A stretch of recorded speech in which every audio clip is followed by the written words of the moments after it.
నమస్తే, welcome to our channel. నేను సిరి.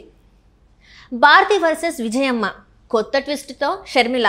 అయితే వీళ్ళ ముగ్గురి మధ్యలో ఏపీ సీఎం జగన్మోహన్ రెడ్డి గారు ఉక్కరిబిక్కిరి అయిపోతున్నారు.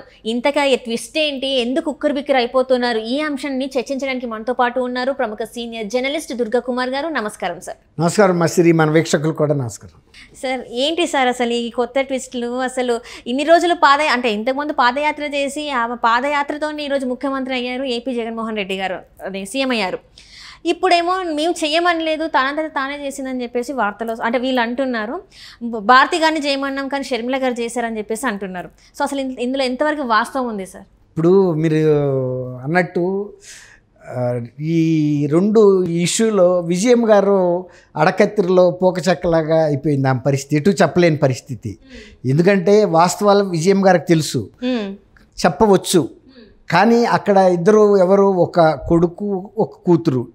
కాబట్టి మీరు ఏ కన్ను పొడుచుకుంటారని అడిగితే ఏ కన్ను పొడుచుకోమని ఎవరైనా చెప్పగలుగుతారు? ఆమెకి ఇద్దరు రెండు కళ్ళే. కానీ ఇద్దరి మధ్యలో తీవ్రమైన విభేదాలు వచ్చిన మాట వాస్తవం. ఆ ఆటల్లో ఉన్న వాస్తవాలు విజయమ్మ గారికి తెలిసిన మాట కూడా వాస్తవం. విజయమ్మ గారికి తెలుసు, కానీ చెప్పాలి అంటే ఏదో ఒకళ్ళకి హర్ట్ అవుతారు ఇద్దరిలో. అసలు వాస్తవం చెప్తే, ఆ వాస్తవం చెప్తే ఎవరో ఒకళ్ళు హర్ట్ అవుతారు. కాబట్టి ఆమె ఎంతవరకు సున్నితంగా ఆ ఇష్యూని చర్చ రాగా వచ్చి సాక్ష్యం ఇచ్చే పరిస్థితి రానివ్వకుండా చూసుకుంటారు. ఏ తల్లి అయినా, మా అన్న తల్లి అయినా, మీ తల్లి అయినా, ఆమె అయినా, ఇద్దరు బిడ్డల మధ్యలో ఒక తగాదా వస్తే ఏ తల్లి కూడా దాన్ని తీవ్ర స్థాయి రాక వచ్చి ఆమె వచ్చి సాక్ష్యం చెప్పే పరిస్థితి తెచ్చుకోదు. దాన్ని ఎట్టి పరిస్థితుల్లోనూ అంతరాక రానివ్వకుండా సద్దుమణిగేటట్టు చూస్తారు. అంతే కదమ్మా. ఇప్పుడు ఆమె పరిస్థితి అదే. కానీ ఇదేమో రాజకీయంగా బహిరంగంగా మాట్లాడుకుంటున్నారు ఈ ఇష్యూస్. నిజానికి ఆ రోజు ఆమె షర్మిల గారు జైల్లో ఉన్నప్పుడు పాదయాత్ర జగన్మోహన్ రెడ్డి గారు చెప్పినప్పుడు అక్కడ ఉన్నది ముగ్గురే వ్యక్తులు: విజయం గారు, భారతి గారు, షర్మిల గారు. ఆయన ఖైదీగా ఉన్నాడు.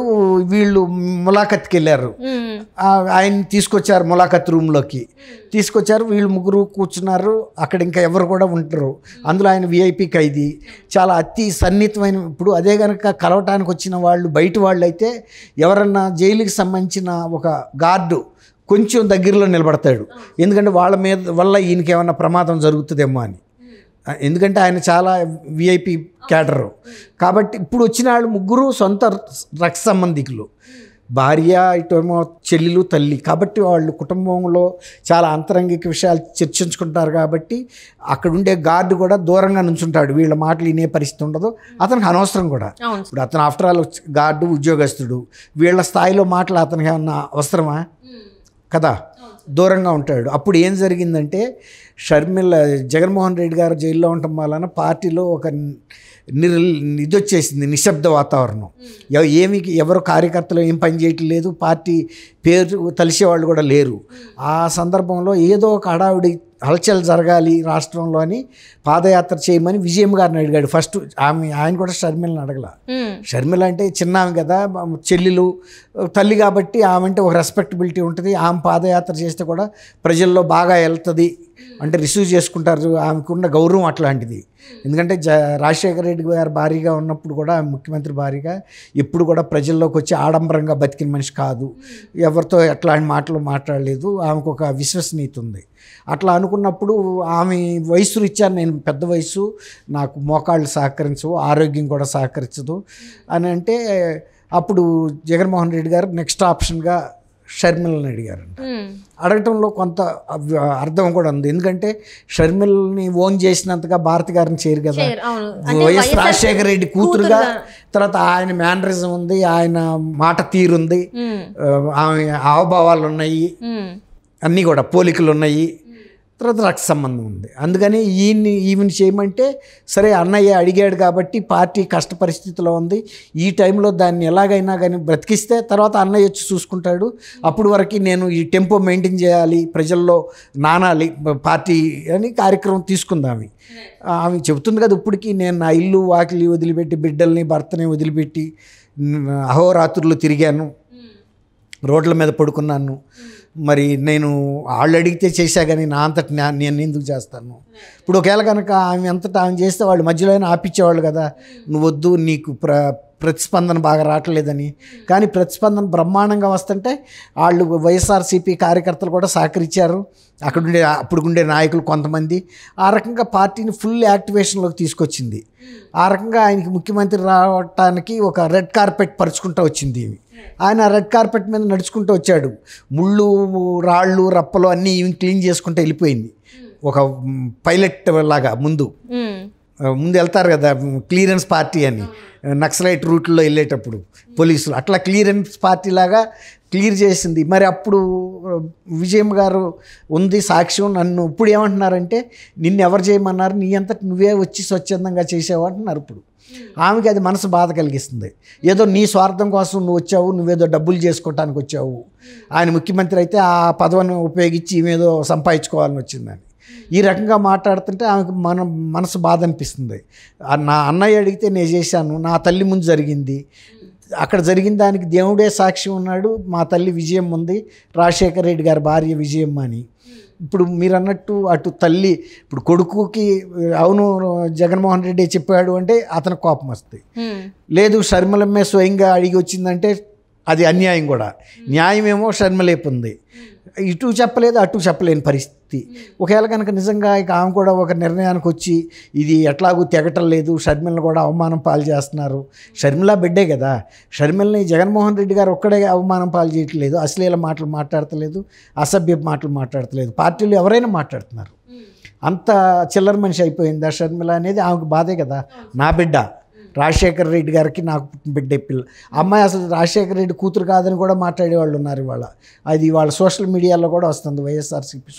అలా మాట్లాడడానికి రైట్ లేదు కదా సార్. అంటే అది లోపల నుంచి దెబ్బతీసే రకంగా ఉంటుంది. అదే అంటున్నా, ఇప్పుడు ఆవిడ మానసికంగా నైతికంగా దెబ్బతీయటానికి ప్రజల ముందు, కానీ అది ప్రజల మనసును గాయపరుస్తుంది. ఆమె రాజశేఖర రెడ్డి గారి బిడ్డ కాదని ఎవరంటారు? రాజశేఖర రెడ్డి గారికి ఈ ముద్దులు తనయ. చిన్నప్పుడు నేను చెప్పా కదమ్మా, నిన్న 100 ముద్దులు పెట్టించింది, చిన్నప్పుడు వెళ్ళేవారు కాదని, అంత ముద్దుగా పెంచుకున్నాడు ఆయన. అట్లా ఇవాళ ఆమె మీద అట్లా మాట్లాడితే అది విజయమ్మ గారి క్యారెక్టర్ మీద కూడా మచ్చే కదా, తప్పు పట్టినట్టే కదా. అది ఎంత అసభ్యంగా ఉందనేది వాళ్ళకి తెలియట్లేదు. కేవలం షర్మిల గారి మీద బుల్లెట్లు కాలుస్తాం అనుకుంటున్నారు, కానీ ఆ బుల్లెట్లు వెళ్ళి విజయమ్మ గారికి కూడా తగులుతున్నాయి అనే సెన్స్ వాళ్ళకి లేదు. కనీసం జగన్మోహన్ రెడ్డి గారైనా ఇటువంటి మాటలు మాట్లాడదు, హెచ్చరించాలి. ఇది మా కుటుంబానికి సంబంధించిన విషయం, పదవి వస్తే వస్తుంది, రాకపోతే రాపోద్ది. షర్మిలని కనుక అటువంటి పద్యాలంతో మా అమ్మను కానీ మాట్లాడొద్దు. ఏం పదవి లేకపోతే ఆయన బతకలేడా? ఎన్నో వేల కోట్ల ఆస్తులు ఉన్నాయి. ఎందుకు కుటుంబ గౌరవం? ఇప్పటికే వివేకానంద రెడ్డి గారి మర్డర్ తర్వాత రాజశేఖర రెడ్డి గారి కుటుంబం యొక్క పొరుగు బజార్లో పడిపోయింది. ఎవరైనా చెబుతున్నారు వాళ్ళ కుటుంబ సభ్యులే చంపారు వివేకానంద రెడ్డి, ఆన్లైన్లో వచ్చి చెప్తున్నారు. అది వాస్తవం. కాబట్టి ఇవాళ అది జగన్మోహన్ రెడ్డి గారు కూడా ఇటువంటి మాటలని ప్రోత్సహించడం అనేది విజయం గారికి కూడా బాధ కలిగించే విషయమే. అయితే ఇప్పుడు ఈ పరిణామాలు ఎట్లా ఉండబోతున్నాయి సార్? అంటే భారతి గారికి ఆల్రెడీ కుటుంబం చీలిపోయింది. అంటే షర్మిల గారు బయటికి రావడం, జగన్ గారు ఇట్లా ఉండడం, విజయమ్మ గారు షర్మిలగా చీలిపోయిందమ్మా. అయితే ఇప్పుడు అమ్మ గారికి ఉన్న భారతి గారికి ఆ బంధం ఇంకా ఉండబోతుందా, లేకపోతే ఈ పరిస్థితి తర్వాత తను ఆ కూతురు సైడ్ స్టాండ్ తీసుకోబోతుందా? ఇలా వాళ్ళు వేరే వాళ్ళని కూడా ప్రెస్ కాన్ఫరెన్స్లు పెట్టి ప్రోత్సహిస్తున్నారు. గతంలో షర్మిల గారు అనుచరుల్ని ఏంటి షర్మిల తనంతట తనే చేసింది అని, కానీ షర్మిల అవి కూడా సవాల్ చేసింది వాళ్ళని కూడా. రండి మీరు వచ్చి ప్రమాణం చేయండి, నా బిడ్డల మీద నేను చేస్తా, మీ బిడ్డల మీద మీరు చేస్తారు. అంతరాక వెళ్ళిందంటే ఆమె నిజం లేకపోతే వెళ్ళరు కదా. అందులో బిడ్డకి పెళ్లి చేసుకుంటా శుభం అని ఇప్పుడు ఎందుకంటది ఆ మాట? అందులో వాళ్ళ తాతగారు పేరు పెట్టుకున్న బిడ్డ. ఎవరైనా బిడ్డలే కదా, మరి వాళ్ళకైనా బిడ్డల ప్రేమే, లేని వాళ్ళకైనా బిడ్డల ప్రేమే కదా. మరి అట్లాంటిది మరి అంత చిన్న వయసులో ఆమె అంత ప్రమాణం చేస్తానంటే ఎంత మనసు బాధ కలిగించిందో మనం అర్థం చేసుకోవచ్చు. Right sir, thank you so much sir. Thank you అమ్మ సిరి, మన వీక్షకులు.